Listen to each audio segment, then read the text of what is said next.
Imagine a world where mystical creatures that we only hear about in fairy tales or legends truly exist. A world where dragons, with their immense power, can soar through the skies, breathe fire, and bring destruction like nothing we've ever seen. Now, what if dragons really existed in the Middle Ages? How would human warfare unfold? Could dragons become the ultimate weapon? Or would they be an uncontrollable threat? Would great kingdoms like England, France, and Germany be able to develop military strategies to combat these powerful foes? Now, let's imagine that in this world, dragons are not mythical creatures, but a real part of life. These dragons could be twice as tall as a tower, with wings large enough to cover the sky, and the ability to breathe fire powerful enough to burn entire armies. They live among humans, possibly as allies, but they can also become terrifying enemies. Picture a kingdom under attack. The king, understanding the might of the dragons, orders the training of warriors to fight alongside dragons. All major battles would now take place not only on the ground but also in the air, with dragons soaring across the sky. Meanwhile, rival kingdoms would not sit idly by. They begin developing military technologies to combat these dragons. Weapon manufacturers start creating powerful crossbows, iron nets, and even poisons that can pierce the dragon's scales. War is no longer just a clash between armies. It's a war between human might and creatures that humans can't fully control. When dragons take flight, the gusts of wind they create shake the cities, forcing soldiers and fortifications to struggle to maintain their positions.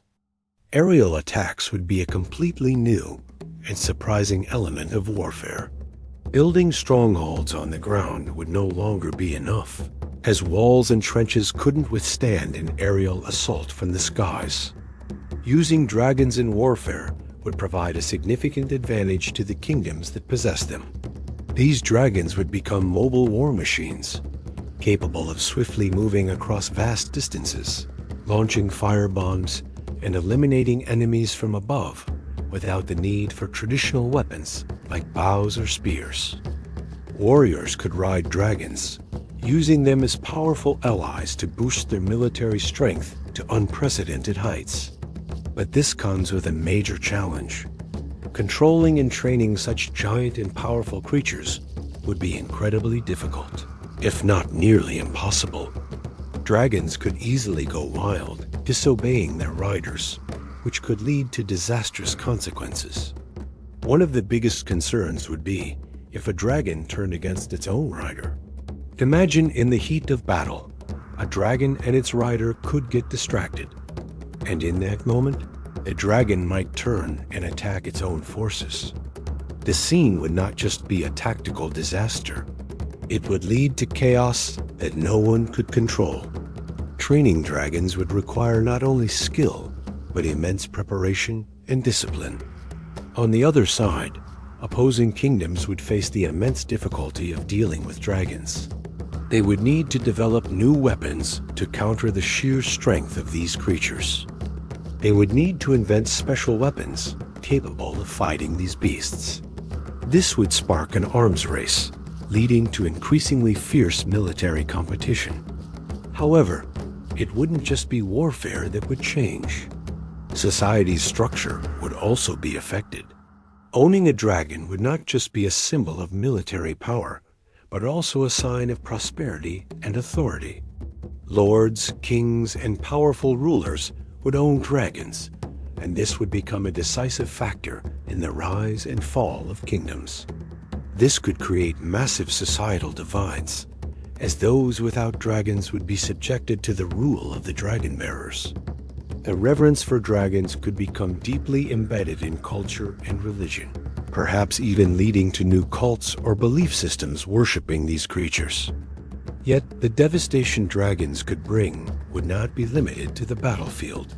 Their fire-breathing abilities could destroy entire cities, villages, and farmland.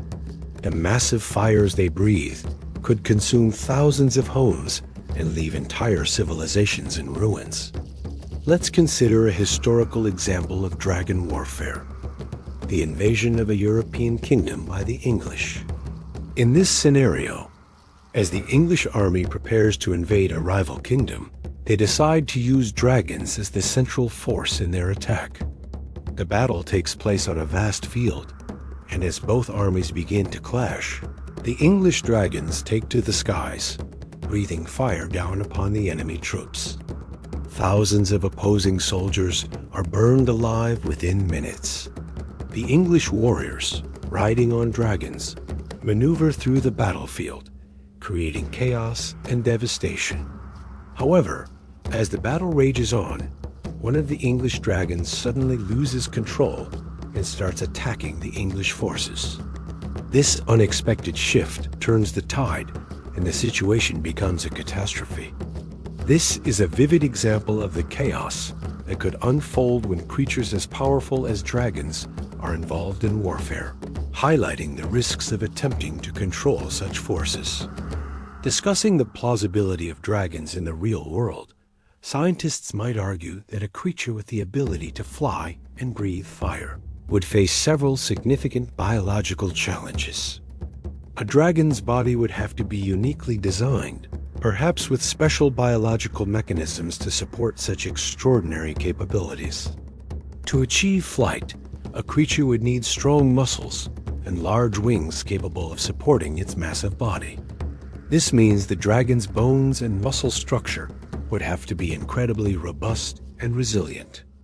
Additionally, the fire-breathing ability could be explained by a complex physiological system capable of generating high amounts of heat, possibly through specialized glands that produce flammable compounds, similar to how electric eels generate electricity.